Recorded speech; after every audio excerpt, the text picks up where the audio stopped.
welcome to all our viewers in Nigeria and around the world to Midday News on Global Television, coming to you live from the nation's capital, Abuja. I am Priscilla Obasi. A quick reminder that Global Television is on DSTV channel 365 and Star Times 276. Now the news in detail. The federal government has reaffirmed its resolve to implement the No Work, No Pay policy as a nationwide strike by the Academic Staff Union of Universities, ASU, began yesterday. It also directed vice chancellors of all federal universities to ensure full compliance with labor law. The directive was contained in a circular dated October 13, 2025, signed by the Minister of Education, Dr. Tunji Alausa, and distributed to key education stakeholders, including the head of civil service of the Federation, pro-chancellors of federal universities, the Accountant General of the Federation, and its Executive Secretary of National Universities Commission, NUC. According to the circular, the government expressed disappointment over the union's decision to embark on strike despite ongoing engagement efforts. President of the Senate, Godswill Akpabio, has called for a comprehensive review of Nigeria's Electoral Act to reflect international best practices and ensure credible polls in 2027. The President of the Senate made the call during a public hearing on the proposed repeal of the 2022 Electoral Act and the enactment of a new 2025 version. Topsy Gimba has the details. Declared the session open, the President of the Senate, Godswill Akpabio, represented by the Senate Chief Whip, Mohammed Mungunu, of Borno North, tasked member of the Committee on Electoral Matters to produce an amendment that strengthens democracy and upholds citizens' confidence in the electoral process. We will always listen to the people and ensure that whatever laws we come up with at the end of the day is a reflection of the yearnings and aspirations of the people, and that is why there is a need for public hearing to hear the people before we embark upon. He says there is need to reshape Nigeria's electoral framework to serve as a moral compass for governance where power truly flows from the people and accountability becomes the norm. The Joint Committee, comprising members from both the Senate and the House of Representatives, convened the public hearing to gather inputs from Nigerians towards repealing the Electoral Act 2022 and enacting a more inclusive Electoral Act 2025. In his remarks, Chairman of the Senate Committee on Electoral Matters, Senator Simon Bakola along Plateau South, said the exercise presents another opportunity for Nigerians to contribute to reshaping an electoral process that reflects the will of the people. With the support of the Foreign Commonwealth and Development Office, FCDO, today marks a critical step in our collective effort to strengthen Nigeria's democratic institutions and processes through a transparent, inclusive and participatory lawmaking process. The Executive Director of Policy Legal Advocacy Center, PLAC, Clement Wanko, and the Head of Development Cooperation United Kingdom, Cynthia Rao, commended the initiative, stressing that the review is crucial to strengthening Nigeria's democracy institutions. Elections are the cornerstone of any democracy. They are the way that citizens express their will, hold their leaders to account, and shape the future of their nation. From this exercise, a legal framework that will endure several elections. It is true that it is not just the law or the legal framework that will give us the best elections possible, but at least the fact that you do have stability of law forms a good basis for us to expect. Some stakeholders advocated for the use of national identification number in future elections to enhance voter verification and eliminate irregularities. The hearing marks a critical step in Nigeria's journey towards achieving an electoral system that reflects transparency, credibility, and the will of the people. Topsy Gimba, reporting for Global Television News.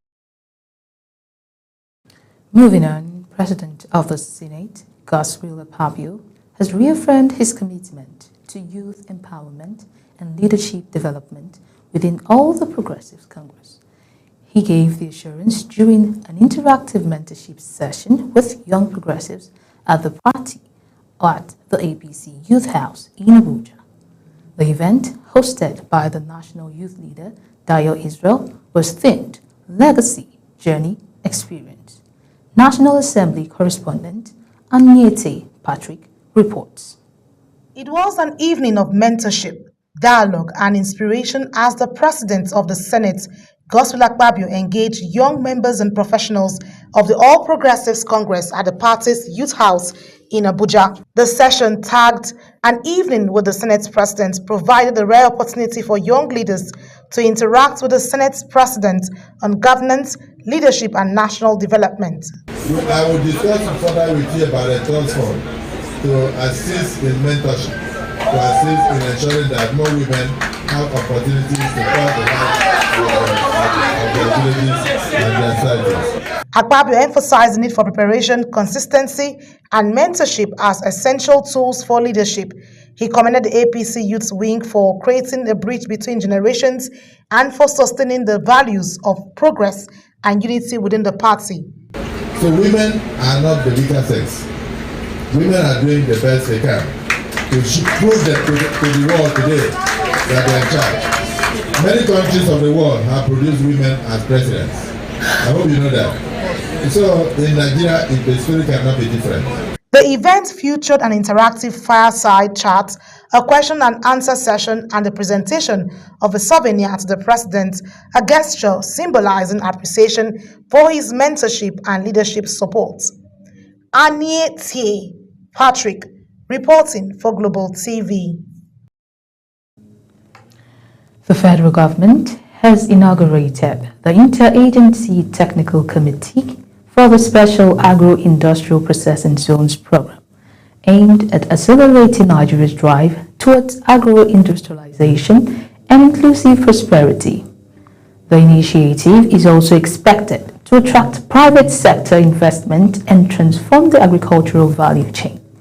At a ceremony held in Abuja, the Permanent Secretary, Mr. Marcus Ogunbuyi, said the committee would serve as a coordinating platform for all relevant agencies in the implementation of the SAVS program. In a bold move to tackle the growing threat of climate change and environmental degradation, the federal government has launched the Net Zero Nature Positive Project, a multi-agency initiative designed to restore ecosystems and strengthen economic resilience. Ubong Usoro reports. The federal government says it is taking decisive steps towards a sustainable future through the launch of the Net Zero Nature Positive Project, a nature-based solution that seeks to curb climate change, protect biodiversity, and improve livelihoods. Implemented in partnership with the United Nations Development Programme, UNDP, the Global Environment Facility, GEF, and the Nigerian National Park Service, NPS, and other partners. The director of the Department of Climate Change, Alima Bawa Buhari, says the project will focus on communities in Bayelsa and River State, particularly at Akpo Creek and Edumamong Creek, two areas in the Niger Delta severely affected by environmental degradation. The director noted the initiative reaffirms Nigeria's determination to achieve net zero emissions while advancing ecosystem restoration. I, Halima Baobari, the Department of Forestry's director, on behalf of the government and the people of Nigeria, would want to use this inception workshop to launch this project. Representative of the Conservator General of the National Park Service, Dr. Ibrahim Koni, noted that the project is a vital step towards integrating climate action with environmental conservation. This landmark initiative embodies our collective commitment to environmental sustainability, climate action, and well-being of communities in Bayelsa and River States. The Net Zero Nature Positive Project is expected to accelerate climate adaptation and biodiversity restoration while creating alternative livelihoods that reduce pressure on the forest and mangroves. Ubong Usoro for Global Television News. In line with the Federal Capital Territory Administration statutory mandate of providing quality housing and infrastructure under the Abuja Master Plan, Minister of the Federal Capital Territory, Nyesom Wike, has officially launched the design and construction of residences for heads of court within the nation's capital. Kabir Hassan has the details. The initiative is part of the Federal Capital Territory Administration renewed commitment to improving the living standard and welfare of judicial officers by addressing the long-standing challenges of accommodation confronting the judiciary in the Nigerian's capital. The project, expected to be completed within 12 months, will feature 7-bedroom residence with full modern facilities designed to provide a conducive environment for the smooth discharge of the judicial responsibilities. Minister Wike reaffirmed that the administration remains committed to improving the welfare of judicial officers and ensuring they work and live in a comfort environment worthy of their position. One thing your government must show different is that we can't afford to continue to see judges living in rented houses. Sometimes you don't know the landlords of these houses. Sometimes you don't know their neighbors. These judges preside over criminal matters or other serious matters indeed. And of course, you never can tell what will happen. Wike also noted that the new quarters will be under 100% ownership of the judiciary, a significant shift aimed at providing lasting security of accommodation for serving and future head of courts in the Federal Capital Territory, while assuring that before the end of his tenure, no judge in the Federal Capital Territory will be living in a rented apartment. What we are doing today is not just for heads of court. When they retire, they go, no. As they retire, the property becomes their own. And that is approval of Mr. President. And that is why we issued the CFOs in their names. The minister appreciated President Bola Tinubu for his continued support toward infrastructure and welfare development in the Federal Capital Territory, describing the initiative as another fulfillment of the President's renewed hope agenda. Kabir Hassan, reporting for Global TV News. The People's Democratic Party, PDP, in preparation for its forthcoming national convention, scheduled for 14th and 15th of November in Ibadan, the Oyo State capital, has inaugurated its transportation subcommittee in Abuja to begin logistics planning ahead of the event. Global TV political correspondent Ubong Osoro reports.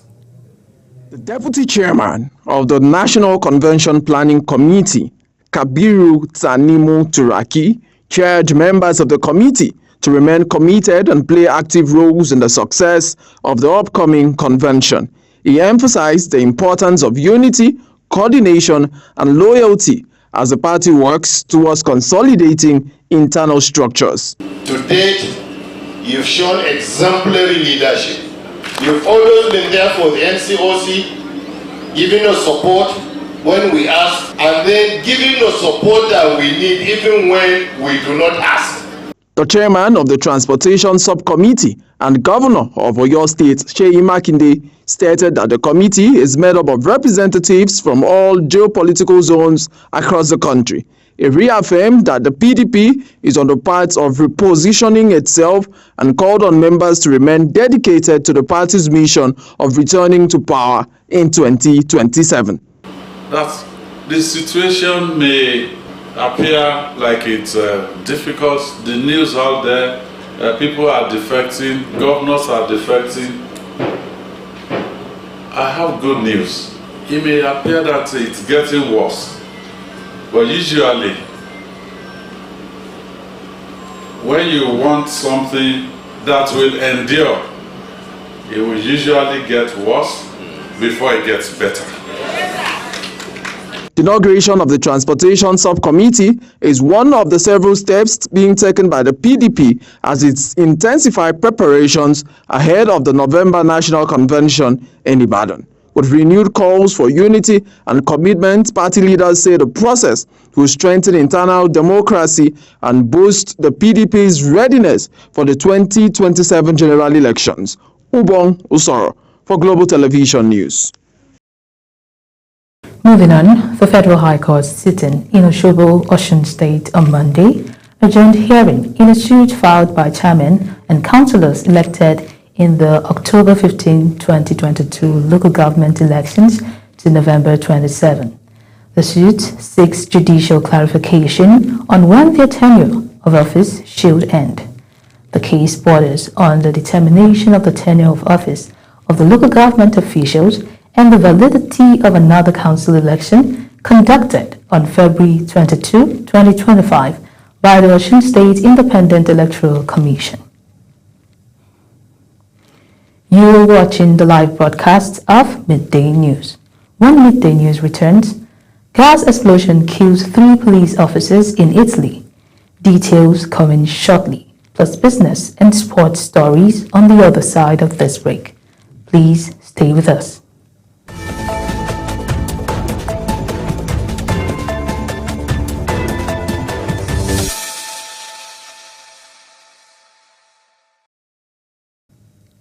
Thank you very much for staying with us. Now we go to the business news.